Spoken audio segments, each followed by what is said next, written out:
Okay, there's a lot of argument. As a matter of fact, just recently I was told what I wrote was not a poem. uh, and I've heard it a million times. And what I have to say to that is, screw you. I don't, you don't get to call poetry poetry.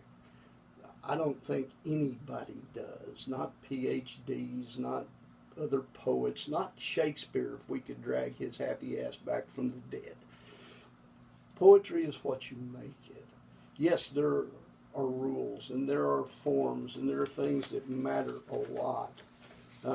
But a poem is a poem. It doesn't have to be a certain way. So when somebody, if you try to write and somebody tells you you're not doing it right, ignore them. Write what you think. Write what you want to say is what James Dickey said. Just put it down in words. Work on it. Make it sound the way you want it to sound. And you will have written a poem. A lot of people don't believe songs are poems. Good songs are poems. If you want to test them, take the music away. And I'm not saying that music needs to be taken away. The music often enhances the poetry greatly. But if it's a good poem, it'll stand all on its own two legs without any music. And I'm going to read four that if anybody tells me they're not poems, we may have to fight. I'm not sure. The first one is by Hank Williams, the real Hank Williams, by the way. It's called I'm So Lonesome I Could Cry. Hear that lonesome whippoorwill. He sounds too blue to fly. The midnight train is whining low, and I'm so lonesome I could cry. I've never seen a night so long. When time goes crawling by, the moon just went behind a cloud to hide its face and cry. Did you ever see a robin weep when leaves begin to die? That means he's lost his will to live. I'm so lonesome I could cry. The silence of a falling star lights up a purple sky. And as I wonder where you are, I'm so lonesome I could cry. Nice, well-rhymed, intelligent. The next one by Jackson Browne, who I think is the songwriter still kicking around. It's called For a Dancer. Keep a fire burning in your eye. Pay attention to the open sky. You never know what will be coming down. I don't remember losing track of you. You were always dancing in and out of view. I must have thought that you'd always be around, always keeping things real by playing the clown. Now you're nowhere to be found. I don't know what happens when people die. Can't seem to grasp it as hard as I try. It's like a song I can hear playing right in my ear that I can't sing, but I can't help listening. And I can't help feeling stupid, standing around crying as they ease you down, because I know that you'd rather we were dancing our sorrow away, right on dancing. No matter what fate chooses to play, there's nothing we can do about it anyway. Just do the steps that you've been shown by everyone you've ever known until the dance becomes your very own. No matter how close to yours another steps have grown, in the end, there is one dance you'll do alone. Keep a fire for the human race. Let your prayers go drifting into space. You never know what will be coming down.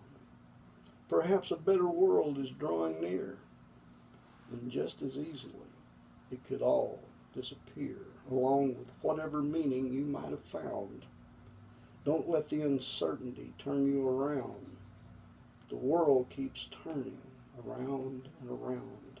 Go on and make a joyful sound. Into a dancer you've grown. From a seed somebody else has thrown.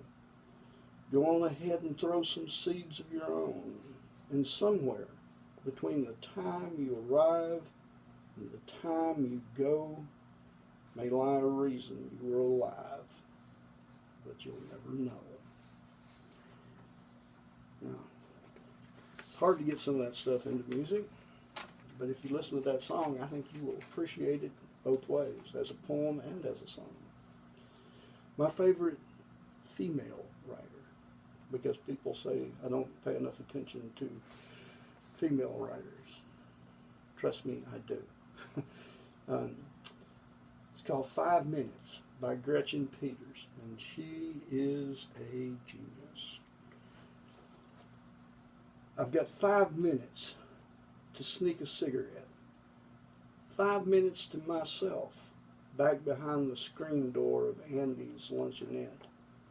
And I ain't got time to worry about my health. My boss says I smoke myself to death.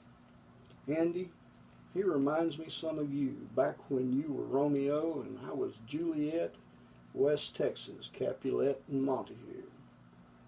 I don't think too much about you anymore. We weren't much more than kids. It was nearly 20 years ago I shut and locked that door. Now I've got 5 minutes, not much time to reminisce. Most nights I come home from work, I pour a glass of wine. Sometimes it's 3 or 4 before I stop. Jessie makes a sandwich if I could sleep through supper time, and she leaves me on the couch to sleep it off. Now Jessie just turned 17, and she's as wild as she can be, and there ain't nothing I can do. Last week she ran off to meet a boy in Tennessee just like I used to run to you. I gave her hell when she came home this afternoon, mascara running down her face. Seems like history repeats itself, and it ain't up to you. And in 5 minutes, your whole life can change. And he's good to me, and I can see it in his eyes. He'd love to take your place, but something deep inside just withers up and dies to make love to him and only see your face. Somehow, I've let myself go gently down the stream. A fine example I have set between the working and the living and the ghosts that haunt my dreams. I've got 5 minutes, and I'm going to smoke this cigarette. Now, another one that will put hair on your chest. And the late, great, undeniable poet, Guy Clark. Probably my favorite Guy Clark. The Randall Knife. My father had a Randall knife. My mother gave it to him when he went off to World War II to save us all from ruin. If you've ever held a Randall knife, then you know my father well. If a better blade was ever made, it was probably forged in hell. My father was a good man, a lawyer by his trade, and only once did I ever see him misuse the blade. It almost cut his thumb off when he took it for a tool. The knife was made for darker things, and you could not bend the rules. He let me take it camping on a Boy Scout jamboree. I broke half an inch off trying to stick it in a tree. I hid it from him for a while, but the knife and he were one, and he put it in his bottom drawer without a hard word one.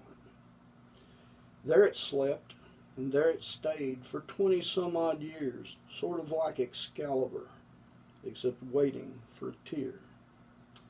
My father died when I was 40, and I couldn't find a way to cry.